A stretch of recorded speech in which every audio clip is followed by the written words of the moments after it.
Welcome back, everyone. Today we're taking a deep dive into the world of AI. We're going to be dissecting this book, New W, Rebooting AI. Rebooting AI, building artificial intelligence we can trust. Right, by Gary F. Marcus and Ernest Davis. Yes. And this book really makes you think, like, are we getting a little ahead of ourselves with all the AI hype you see everywhere? I think it's a really important question. We hear constantly about these amazing feats that AI is accomplishing. But this book really takes a step back and says, well, hold on a second. Are we building AI that we can truly rely on? Yeah. Because, AI mastering Go is impressive, no doubt. But does that actually equal real intelligence? Like, is that what we're talking about here? That's the core question. And the authors argue that deep learning, which has been sort of the dominant approach in AI, it's great at pattern recognition. It can really excel at finding these patterns, but it lacks this deeper comprehension. So it's good at following patterns, but it doesn't really, get what it's doing. It's like a parrot mimicking human speech, which is impressive, but the parrot doesn't actually understand the meaning behind the words. Oh, okay, I see. So that's kind of unsettling. If it's just blindly following patterns, how do we know it's actually doing what we want it to do? Right. And the book highlights this with some really striking examples, like imagine AI mistaking a turtle for a rifle. A turtle for a rifle? Even underwater. Or confusing a baseball that has a little bit of foam on it for an espresso. Wow. So all of a sudden, those self-driving cars don't seem so reassuring. No, not at all. Those examples, they really make you question, the reliability of these systems. Absolutely.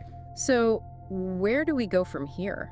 How do we make sure AI is actually doing what we want it to do and not just, blindly following patterns? Well, the book, it distinguishes between two types of AI. So there's narrow AI, which is designed for very specific tasks. Okay. And then there's general AI, and this aims for more of a human-like flexibility and understanding. Okay, so narrow AI, like a chat bot that can answer questions about, your bank account. Exactly. But general AI is I don't know, a robot that can, not only clean the house, but also, understand your sarcastic jokes. Precisely. So we're not really talking about, robots taking over the world, but more like AI that can actually solve complex problems. Yeah.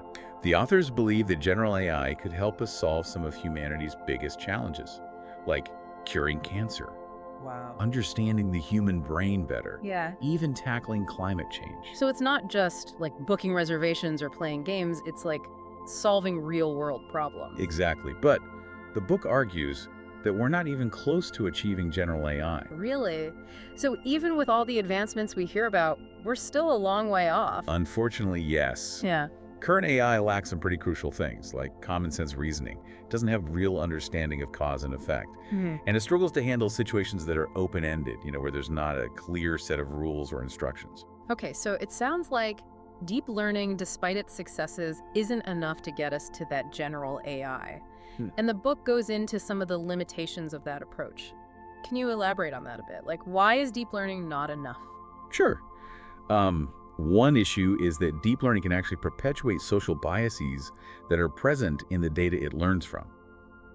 So, for example, imagine you have a hiring algorithm that was trained on data where men historically held most leadership positions. Okay, yeah. Well, that algorithm could unintentionally favor male candidates over female candidates, even if those female candidates are more qualified. Oh, wow, that's a big problem. But can't we just, adjust the algorithm to fix that? It's not always that simple. See, deep learning systems are often kind of like black boxes. Yeah. We know the input and the output, but the internal workings are really difficult to understand. Oh, I see. So it's like trusting a chef who won't tell you their secret recipe. You might get delicious food, but you're never quite sure what's in it. Exactly. And this lack of transparency can be a major concern when we're talking about AI systems making decisions that impact our lives in very real ways. Absolutely. So the book also talks about the importance of common sense, which is something we humans, kind of take for granted.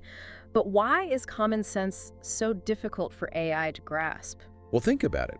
Common sense involves an understanding of the world that goes beyond just recognizing objects. For example, knowing that a knife can cut, regardless of whether it's in the kitchen or the living room, that seems obvious to us. Right. But AI struggles with that kind of reasoning. So teaching AI common sense is like trying to explain a jerk to someone who doesn't understand sarcasm. Yeah. It's incredibly difficult because it relies on so much implicit knowledge about the world. Exactly. There have been attempts to teach AI common sense, like the CYC project and ConceptNet, but they haven't fully succeeded yet. So it sounds like we're just scratching the surface here. There's so much more to AI than meets the eye. We'll be right back to delve deeper into the potential solutions and the path forward outlined in New Rebooting AI. All right, so we've established that AI needs a bit of a reboot. Let's dive into some specific challenges highlighted in the book. And one that comes to mind is robots. We all love the idea of, robot butlers like Rosie from the Jetsons, but how close are we actually to that reality? Well, not quite there yet. We see these impressive videos of robots doing backflips and parkour, but the Yeah. reality is they're still quite limited. A lot of those demos, they involve very controlled environments and hours of programming, sometimes even like a human operator behind the scenes. So it's more like a carefully choreographed dance than true autonomy. Exactly. And the book points out that current robots, they lack robustness. They can perform well in predictable settings. But you introduce something unexpected, like, I don't know, a spilled drink or a change in lighting, and they really struggle to adapt. You've probably seen those viral videos of robots like failing miserably at simple tasks. Oh, yeah. Like that one where the robot tries to open a door and just completely face plants. Exactly. Those kind of mishaps highlight a key challenge, which is situational awareness. Humans were constantly adjusting to these dynamic environments, evaluating risks and opportunities on the fly. Robots haven't quite mastered that yet. Yeah. They can recognize objects, but understanding their context, their meaning in a given situation, that's a whole other ballgame. It's like AI might see a fire, but it needs that common sense to know if it's, a cozy fireplace or a house fire that requires immediate action. Precisely. And even if robots could understand their surroundings perfectly, there's still the issue of decision-making. Imagine a robot butler encountering a guest who's had a little too much to drink. Oh, okay, yeah. Does it offer more wine?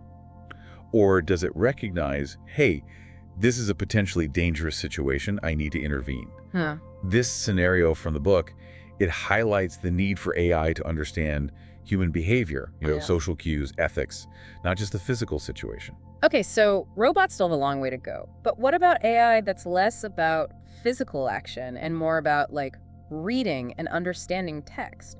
Surely with all the advancements in natural language processing, AI must be getting pretty good at that, right?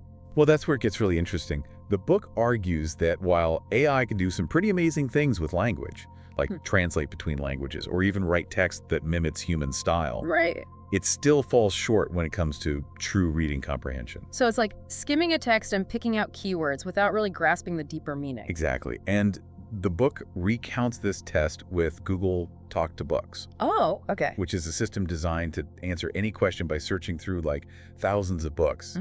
And when they asked it specific questions that required inference or a deeper understanding, it often gave nonsensical or totally off-topic answers. So it could find information, but not actually understand it. Right. Can you give an example from the book? What kind of questions did it struggle with? Sure. They asked it about a children's story where a character finds a lost wallet. Okay. AI could answer the basic questions, who found it, how much money was inside, but it couldn't grasp a character's emotions. The anxiety of losing the wallet, the relief of finding it, the potential suspicion towards the finder. It missed the emotional core of the story. Oh, I see. It's like reading with a dictionary, but without a heart. That's a great way to put it. The book emphasizes that reading comprehension, it involves understanding the author's intent, the context, these unspoken assumptions. And it requires, in essence, common sense, which is something AI still really struggles with. So we're back to that core argument. AI needs that common sense foundation to truly understand the world, whether it's interacting with physical objects or interpreting text.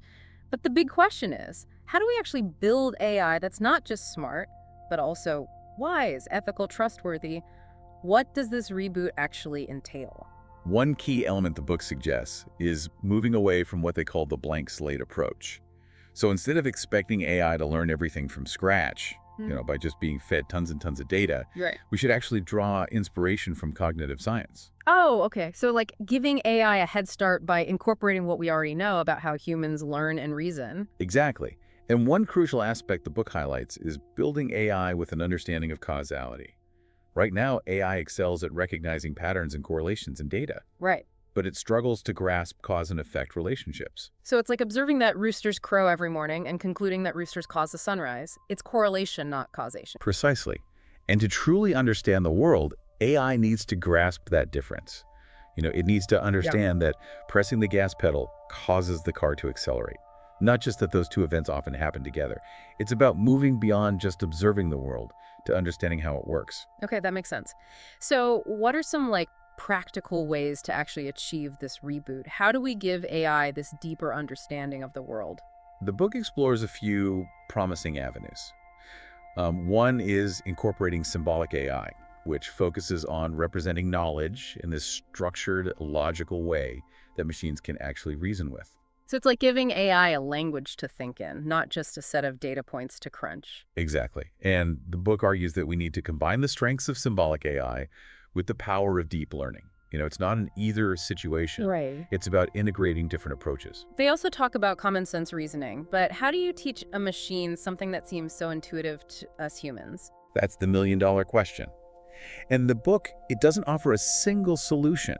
It highlights some efforts, like the CYC project, which aims to build this massive database of common sense knowledge. Oh, wow. There's also ConceptNet, which uses crowdsourcing to gather information about everyday concepts. And then researchers are exploring new ways to actually represent knowledge in machines, drawing inspiration from cognitive and developmental psychology. So it's this multifaceted approach, pulling expertise from different disciplines. Absolutely. Building truly intelligent AI, it's not just a computer science problem. Yeah? It requires insights from philosophy, linguistics, psychology, even neuroscience. The book really emphasizes the importance of this endeavor, especially as we're handing over more and more control to AI. It feels like this is a critical conversation to have, not just among AI experts, but society as a whole. I completely agree. As we increasingly rely on AI in healthcare, transportation, finance, understanding its limitations and this need for a reboot becomes absolutely paramount. It's about ensuring that AI operates in ways that are aligned with human values, that it's transparent, accountable, and ultimately trustworthy. It's not about fearing AI. It's about respecting its power and ensuring its responsible development. We've covered a lot of ground here, exploring both the impressive achievements of AI and this urgent need for a course correction. Let's take a moment to process all this information, and when we come back, we'll wrap up our exploration of New W Rebooting AI with some final thoughts and takeaways. And we're back, ready to wrap up our deep dive into Rebooting AI. It's been a fascinating journey, exploring not just what AI can do, but what it should do, what we want it to do. Exactly, and I think we've done a good job of highlighting the incredible progress that's been made, but also emphasizing this need for a course correction. How do we build systems that are truly trustworthy? Yeah. I think for me, a big takeaway has been realizing that AI, while it's incredibly powerful, it's not like a magic solution to all our problems. That's a great point. AI is a tool, and like any tool, it can be used for good or for ill. Right. And the choices we make now about how we develop and deploy AI, those are going to have profound implications for the future. Absolutely. So it's not just about building smarter AI, it's about building wiser AI. Precisely. And they argue that we need to move beyond this focus on narrow AI, which, excels in very specific tasks, towards general AI. AI that possesses that kind of flexible intelligence that we see in humans. Right. We need AI that understands not just the what, but also the why.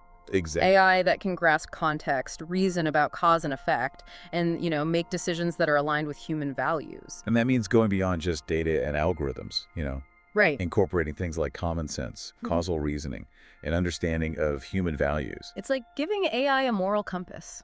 Yeah.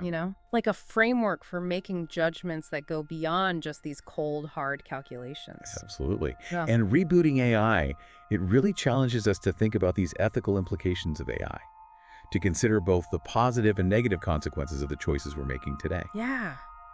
This deep dive has been really eye-opening. It's made me realize that, we need to be asking these tough questions, not just about what AI can do, but what it should do. Absolutely. And those questions need to be addressed not just by AI experts, but by society as a whole.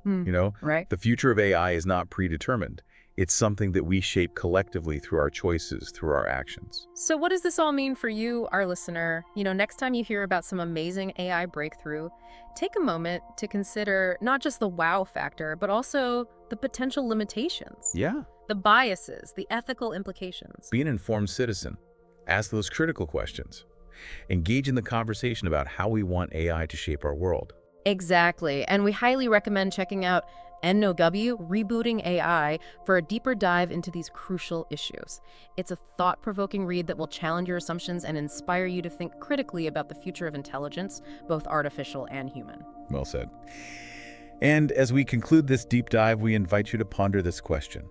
What would a world powered by truly intelligent AI look like? And what role do we play in shaping that future? That's a great question to leave our listeners with. Thanks for joining us on this journey into the heart of AI. Until next time, stay curious and keep learning.